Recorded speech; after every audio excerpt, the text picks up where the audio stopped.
Karl Marx இறந்தப்ப அவருடைய நண்பர் Engels வந்து என் நண்பன் வந்து இறக்கவில்லை, என் நண்பன் சிந்திப்பதை நிறுத்தி கொண்டான் அப்படின்னு சொன்னார். இப்போ அதே போல் நான் இறந்துட்டா நீ என்னடி சொல்லுவேன்னு என் மனைவிட்ட கேட்குறேன். அதுக்கு என் மனைவி சொல்கிறா, என் புருஷன் சம்பாதிப்பதை நிறுத்தி கொண்டான் அப்படின்னு சொல்லுங்கிறாங்க. கிராமத்து காதலுக்கும் நகரத்து காதலுக்கும் ஒரு வித்தியாசம் இருக்குது. கிராமத்து காதலில் நேருக்கு நேராக காதலிப்பாங்க. ஆனால் நகரத்து காதலில் நேருக்கு ஒருத்தனையும் நேரில் ஒருத்தனையும் இன்ஸ்டாகிராமில் ஒருத்தனையும் காதலிப்பாங்க. சென்னை காதல்னு பார்த்தீங்களேன், அது பீச்சோடு முடிஞ்சு போச்சு. ஆனால் கிராமத்து காதலுங்கிறது மூச்சு உள்ள வரைக்கும் இருக்கும். அதுதான் கிராமத்து காதல். ஒரு கிராமத்தில் பழைய துணியை தச்சு போட்டானா அவன் கிராமத்துக்காரன். அதே புது துணி நல்லா இருக்கிற ட்ரெஸ்ஸை கிழிச்சு போட்டு வந்தானா அவன் தான் நகரத்துக்காரன். கேட்டால் ஃபேஷன்னு சொல்லுவான். நடுவர்களே, ஒரு அற்புதமான தலைப்பை கொடுத்துருக்கீங்க. தமிழர் திருநாளை மகிழ்ச்சியாக கொண்டாடுவது நகரத்திலா கிராமத்திலான்னு சொல்லிட்டு. இது போதும்ல சார்? அவ்வளோதான். அந்த உட்காருங்க. தமிழர் திருநாளை மகிழ்ச்சியாக கொண்டாடுவது எங்கன்னு கேட்டால் எங்களுடைய கிராமத்தில் தான் மகிழ்ச்சியாக கொண்டாட முடியும். நகரத்தில் அப்படி கொண்டாட முடியாது. அதை தான் இப்போ நானும் விஜயன்னு பேச வந்திருக்கோம். எத்தனையோ பட்டிமன்றங்கள் பார்த்துருக்கலாம். ஆனால் பட்டிமன்றங்கள் முழுக்க முழுக்க நகைச்சுவையாக இருக்க வேண்டும் என்று சொன்னால் எங்களுடைய மதுரமுத்து சார் பட்டிமன்றத்தை மட்டும்தான் இருக்க முடியும். கட்டி கரும்பாய், அச்சு வெள்ளமாய், திராட்சை முந்திரியாய், பச்சரிசி பாலாய், மொத்தத்தில் நகைச்சுவை பொங்கலாய் திகழ்கின்ற நடுவர் பெருந்தகை அவர்களே, உங்களுக்கு சம்பளம் கன்ஃபார்ம் ஆயிடுச்சு. நீங்கள் தான் ஷேர் ஆட்டோவில் ஏறி செவனேன்னு போக போகிறீங்க.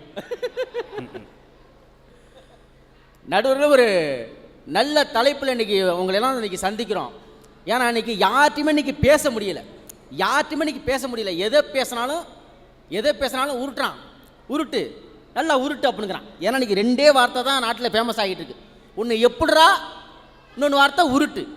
இதுதான் இன்றைக்கி ஃபேமஸ் ஆகிட்டு இருக்கு. என் உயிர் நண்பன் ஒருத்தன் இருக்கான் சார். அவன் தான் உயிரை எடுக்கிற நண்பன், அது வேற. ஆனால் அவன்கிட்ட ஒரு ஜோக்கை சொன்னேன். அவன் சொன்னான் எப்படிரா அப்படின்னு சொல்லி கேட்டான். அதே ஜோக்கை என் மனைவி கிட்ட சொல்கிறேன், நல்லா உருட்டு, உன் உருட்டு இந்த இருக்கு, உங்கள் ஒப்பம் உருட்டு தோ போகுது அப்படிங்கிறான். ஏன்னா எனக்கு யார்ட்டையுமே இன்னைக்கு பேச முடியல. ஒன்றையாவது எப்படான்றாங்க. சில முதப்ப ஃபோன் வந்தப்ப எப்படி இருக்கீங்கன்னு கேட்பாங்க.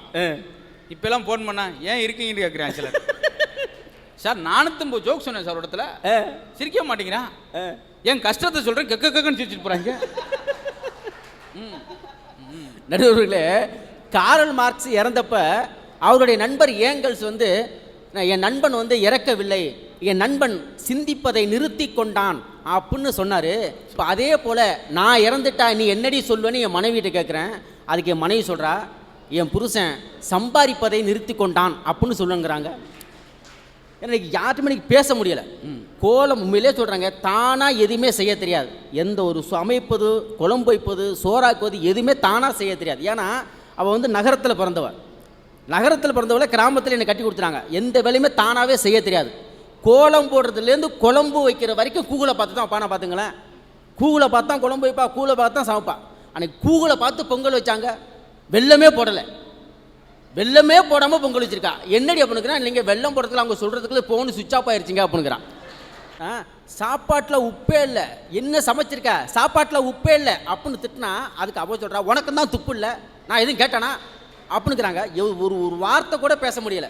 நான் கேட்டேன், இப்படி கூகுளை பார்த்து சமைக்கிறியா, புருஷன்னா யாருன்னு உனக்கு தெரியுமா அப்படிங்கிறேன். இருங்க கூகுளை பார்த்து சொல்கிறேன் அப்படிங்கிறான். எல்லாத்துக்குமே பழக்க தோசத்தில் உனக்காவது புருஷன் யாரும் கூகுளில் பார்த்து. நான் கேட்குற வீட்டில் புருஷனை யாரு தெரியுமா, லிங்க் அனுப்புங்க பார்த்துக்கிறேன். என்ன லிங்க், அந்த எல்லாமே இப்போ அது தெரியுமா, அந்த கோயிலை பற்றி தெரியுமா, லிங்க் அனுப்புங்க. எப்படி, நானே தான் என் போட்டாவை தான் அனுப்புனேன். பொங்கல் திருநாளில் தை மாதம் அந்த குளிரில் காலையில் எந்திரிச்சு அந்த கோலம் போடுவாங்க பாருங்க.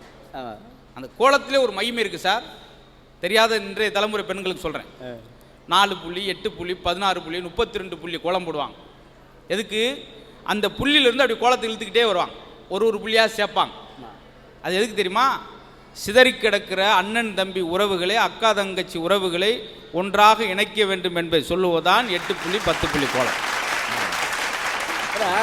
நடுவில் கிராமத்து காதலுக்கும் நகரத்து காதலுக்கும் ஒரு வித்தியாசம் இருக்குது. கிராமத்து காதலில் நேருக்கு நேராக காதலிப்பாங்க. ஆனால் நகரத்து காதலில் நேருக்கு ஒருத்தனையும் நேரில் ஒருத்தனையும் இன்ஸ்டாகிராமில் ஒருத்தனையும் காதலிப்பாங்க. இன்ஸ்டாகிராமில் காதலிக்கிறது நம்ம கிராமத்தில் பிறந்தாலா எப்படி காதலிக்கிறது என்ன காரணம் நம்மளுக்கு தெரியாது. ஏன்னா இப்படி கிராமத்து காதலுக்கு நகரத்து காலத்துக்கு வித்தியாசம் இருக்குது. ஏன்னா இன்னைக்கு உண்மையிலே சொல்லப்போனால் சென்னை காதல்னு பார்த்தீங்களேன், அது பீச்சோடு முடிஞ்சு போச்சு. ஆனால் கிராமத்து காதலுங்கிறது மூச்சு உள்ள வரைக்கும் இருக்கும். அதுதான் கிராமத்து காதல். நடுவர்களே, ஒரு கிராமத்தில் பழைய துணியை தச்சு போட்டானா அவன் கிராமத்துக்காரன்.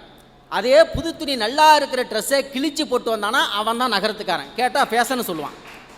நடுவில் ஒரு கிராமத்தில் எப்படி இருக்கணும் அப்படின்னு சொல்லிட்டு திருவள்ளுவர் ஒரு குறளில் சொன்னார். சுழன்றும் ஏற்பின்னது உலகம், அதனால் உழந்தும் உழவே தலை அப்படின்னு சொன்னார். அதுக்கு என்ன அர்த்தம்னு சொன்னால், நீங்கள் என்னதான் நகரத்தில் போய் 1000 தொழில்கள் செய்தாலும் சரிதான், நகரத்தில் போய் எத்தனை தொழில்கள் செய்தாலும் சரிதான், நீங்கள் கிராமத்துக்கு வந்து உழவு தொழிலை தான் பின்பற்ற முடியும் அப்படின்னு சொன்ன உழவை பற்றி அற்புதமாக சொல்லிக்கிறார். அந்த உழவு தொழில் எங்கே இருக்குன்னு சொன்னால் அது கிராமத்தில் தான் இருக்குது. அதனால் தான் பண்டிகையில் வந்து எங்கே கொண்டாடுறோம் நீங்கள் அதே போல் தான் நீங்கள் பார்க்குறோம். நீங்கள் தொழிலை தேடி எத்தனை ஒரு மாநகராட்சி போனாலும் சரி தான், எத்தனை நகராட்சி போனாலும் சரி தான், நீங்கள் இந்த பொங்கலை கொண்டாட தன்னுடைய சொந்த கிராமத்துக்குத்தான் திரும்பி வருகிறார்கள் தவிர நகரத்திலேயே கொண்டாடுவது கிடையாது. விலையை சொல்லப்போனால் அந்த ஜல்லிக்கட்டை சொன்னீங்க நீங்கள், ஜல்லிக்கட்டை எல்லாரும் நகரத்தில் உள்ளவர்கள் அது மாடாகத்தான் பார்ப்பார்கள். ஆனால் கிராமத்தில் உள்ளவர்கள் தான் மாட்டை கூட தெய்வமாக வணங்குகின்ற ஒரு சமூகம் இருக்கின்ற சொன்னால் அது கிராமத்தில் தான் என்று சொல்லி வாய்ப்புக்கு நன்றி கூறியிடம் வருகிறேன். நன்றி, வணக்கம்.